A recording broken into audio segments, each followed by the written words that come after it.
diversities are you dealing with every day in your GP surgery? See, that's the beauty of Leicester, isn't it? It's very, very much a multicultural, diverse, vibrant city. And I definitely see that in my practice on a daily basis. And that's one of the things I thrive off of my work. So I practically meet different people from all kinds of communities and all kinds of walks of life all the time. Of course, the transition that we have seen over the number of years and the growing community, the Somali community is growing, as are many other communities that are growing. It's quite astonishing, really, that are we all keeping pace with each other? Absolutely. And I think it's really important to have these cross-cultural, cross-community links and bridges. There's so much we can learn from each other.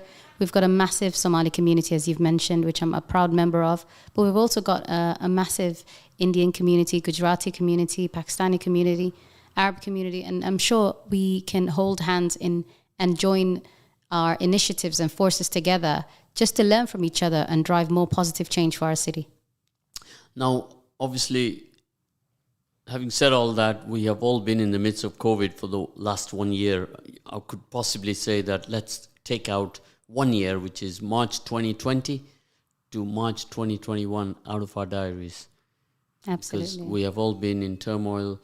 There have been increases in mental health cases and poverty, homelessness, food banks, dynamics that we were not ready for, and they were sprung upon us. And mashallah, Allah has guided us all, and I would like to think that we have learned much during that 1 year. Absolutely. You're right. It's almost like a reset button and a pause button was forced upon us. And I think actually, when you look outside, obviously the devastating number of sicknesses and deaths that have happened, so many in our communities and family members and people that we know and hold dear have either got really unwell with the illness or have passed away. Rahmatullah alayhi upon any Muslim that passed away, and also all the non-Muslims who've passed away as well, because it has had a devastating toll. The second biggest thing with this pandemic is the mental health pandemic that's also arisen because of it, because of the loss of jobs, loss of security, uncertainty because of the illnesses, lots of family bereavements, community bereavements. So we're actually battling two major fronts, the Covid-19 pandemic itself and the mental health pandemic that's risen and got worse because of it. But alhamdulillah, the positive thing, if there is any positivity to be taken out of Covid-19 pandemic, is the fact that it's forced us to stop, unwind, and think about what we're doing on a daily basis. It's forced us to reflect on our lives, what we prioritize, and the amount of time we spend doing lots of things that feels like a production line. Lots of people have developed more time for themselves and their families from working from home. Obviously, some of it has been forced upon them because they've lost their jobs, but it almost forced people to think outside the box and appreciate and be grateful for what they have, and have given a lot of people a new chance to reset themselves and build anew. Of course, during that time, COVID times, it's all about awareness, isn't it? Absolutely. And educating each other, because when we are living in a thriving inner city with so many different cultures, there can be mixed messages about COVID and how we have to deal with it, and understanding how to mask up and not getting complacent, and also the vaccine. Yes, no, 100%. One of the biggest driving factors for me this past year and a half, was making sure that the health inequalities that have pre-existed and that have massively widened the gap even further because of the COVID-19 pandemic, I was very keen and passionate about making sure that these health inequalities don't cost us any more lives, don't cost us any more disease burden. And part of what a lot of myself and many members in my community and other communities have been doing was trying to raise awareness, make sure that we provide accessible, culturally appropriate and relevant information about COVID-19, the disease itself, as well as the vaccinations that have arisen since it. And alhamdulillah, it's given me an opportunity to connect with many people in my community and other communities across the UK who are of Somali background, because a lot of the work I've been doing was making sure that Somali accessible information was being provided across social media and across all the different platforms. And alhamdulillah, it's given a lot of people a chance to ask questions of doctors that they would never have had before. It's built a lot of links and connections and bridges with different members of health organizations and local politicians and councillors.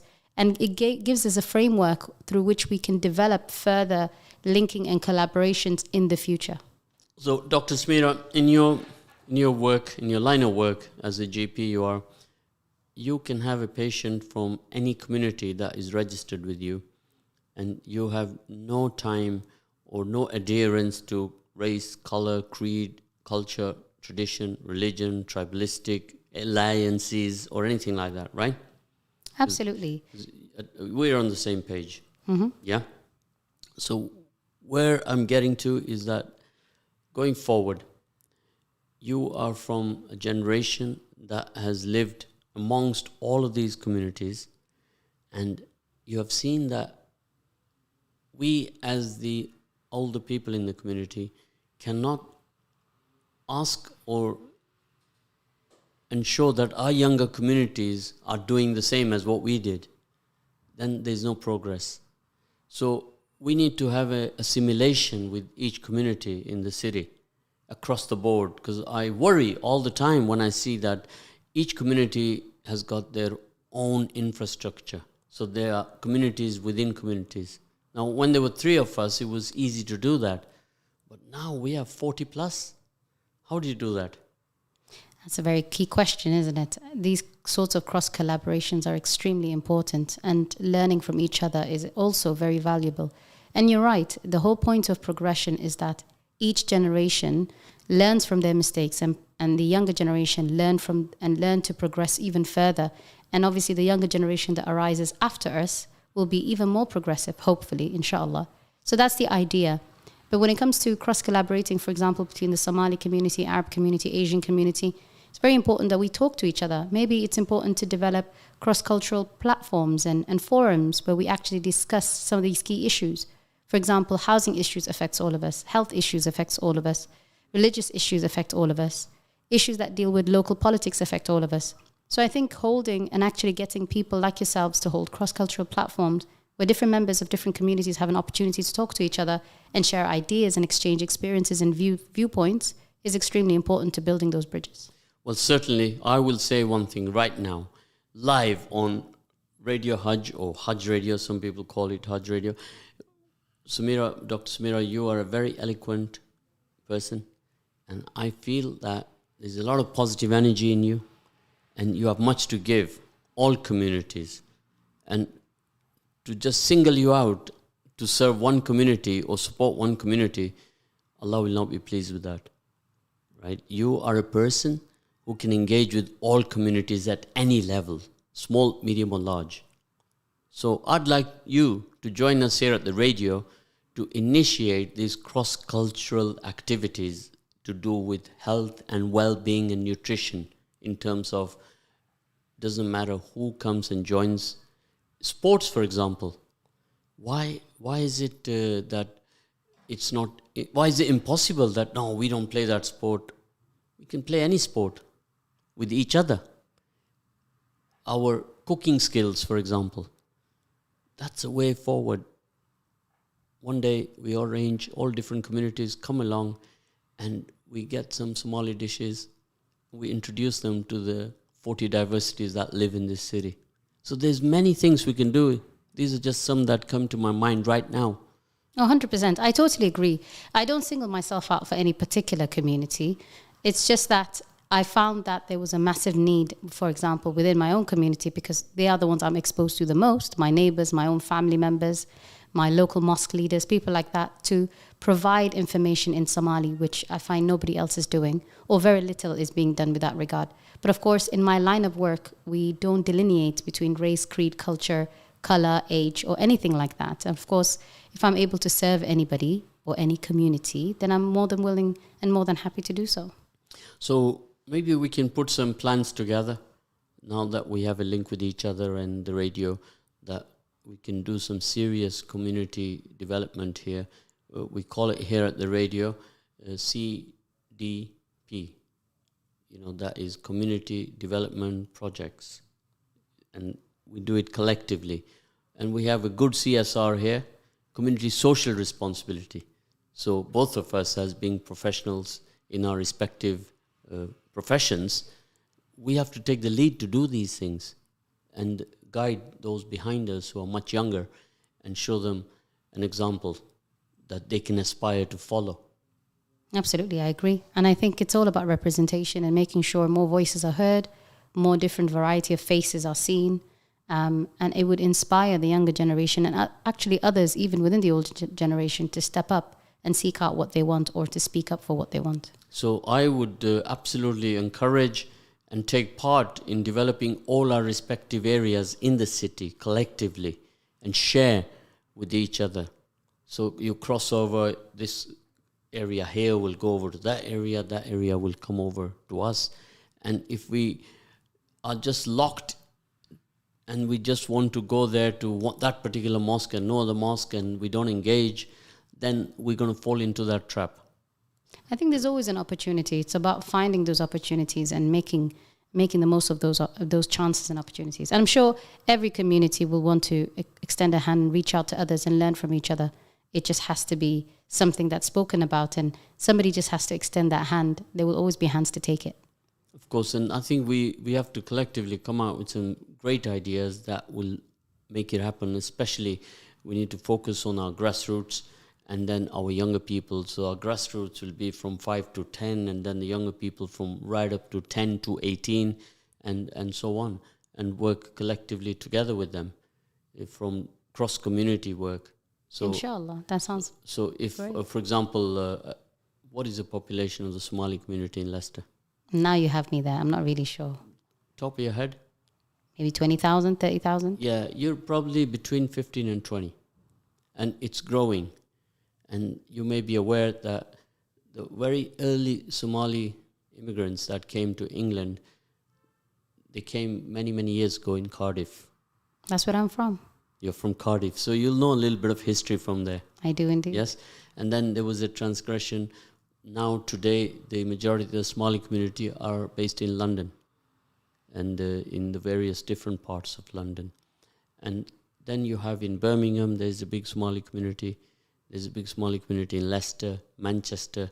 So these are the predominant areas of the Somali community. You can feel that I have done my homework.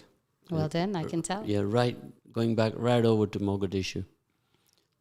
So what I'm saying, guys, all of you listening in, when you want to engage with another community, you got to do your homework. You got to do a little bit of research. You got to learn about them. Then what you can do is talk to them and have a bit of knowledge. A bit of KIP won't go amiss.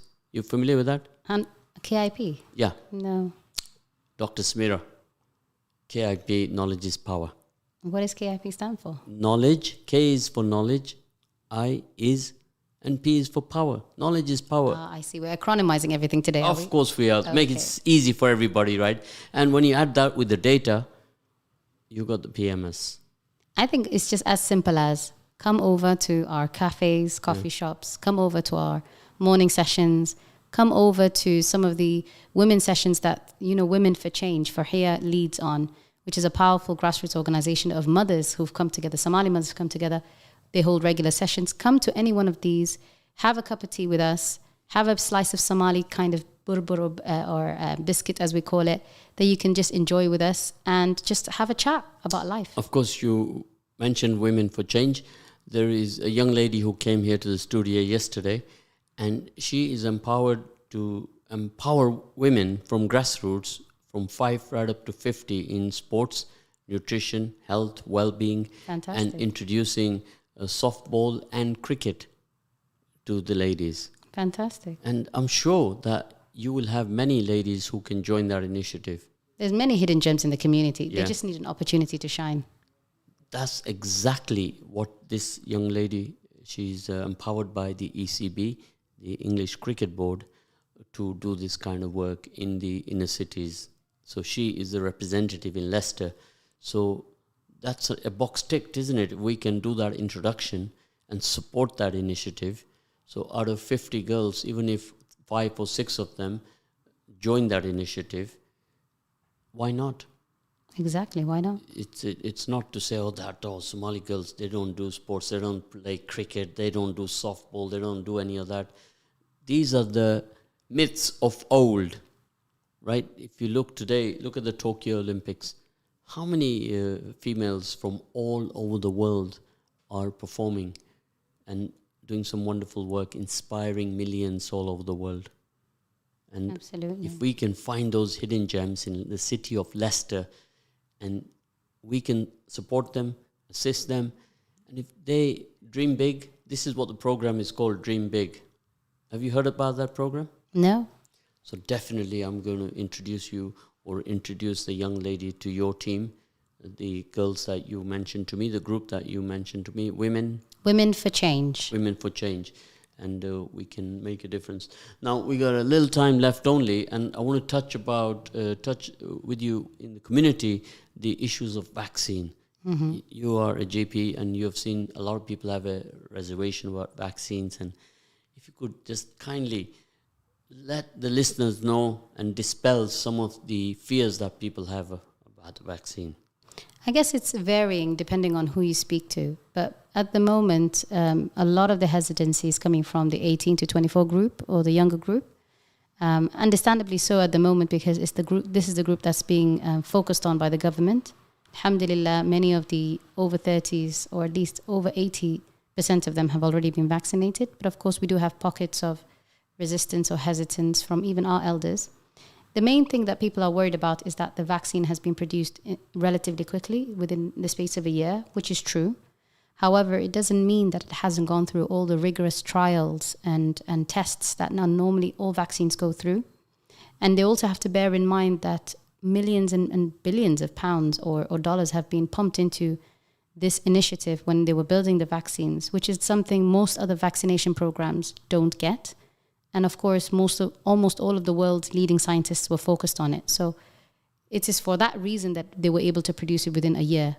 So that's the first thing. Secondly, it's gone through every stage. And even if you feel that over 50,000 or over 40,000 of the trial participants is not enough of a number, then you've got now millions of people in the UK and across the world who've also been vaccinated. And a lot of them have been vaccinated for over 6 months and more now. And alhamdulillah, most people, and I mean the overwhelming majority of people, have no problems and no side effects and no issues or complications arising from it. Of course, in any program where you are rolling it out to billions of people around the world, there will be a very small number or a fraction of people who will develop what could be side effects or could be completely unlinked, but you will never fully know because it's still a relatively new vaccine. And I guess it's these kinds of stories and fears that have been spreading like wildfire on social media and the internet. But this is not the majority. So I want people to put things into perspective and remember that these vaccines are our best fighting chance to come out of this pandemic, protect ourselves, protect our family members, and go back to leading the lives that we are used to and have taken for granted before, because doing nothing is not an alternative. Of course, we have... in the ethnic community, we live in densely populated areas, so we have been hit more than any other community throughout the UK, and not only in the UK but throughout the world. So a lot of these issues that have been inflicted upon us is due to our social conditions. Yeah, the socioeconomic factors play a huge role. Obviously, people from black and ethnic minority groups tend to have more health burdens, health issues, health inequalities, obviously the overcrowdedness, the type of jobs we lead. Obviously, this is a generalization, but unfortunately it meant that more of our black and ethnic minority groups have been badly affected. But it's precisely our BAME groups that are also most resistant to it.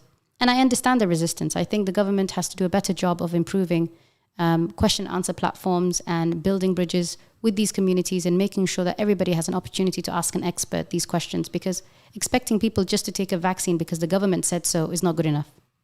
So if our producer will allow us a little more time, we want to discuss a very important issue that is a matter of concern to all communities in Leicester, is the knife crime that's happening in all these inner city areas and general nuisance. Now, we in the Muslim community, we absolutely condemn this kind of behavior from our young population. And we had an incident here on Sunday. Wedding cars, a whole lot of them parked up here and starting fireworks here at 11:30 at night and making a lot of noise. And an incident occurred where one resident complained about it, and 3 youths started pushing him to the ground. And this is a shameful act. He's 65 years old, and these youths are 18 and 19. And then when you look at the stats on the knife crime in the city, it's absolutely shameful that our youth are behaving in this manner. Is it because we as their elders have failed them? The teachers have failed them? Where has it gone wrong, Dr. Samira?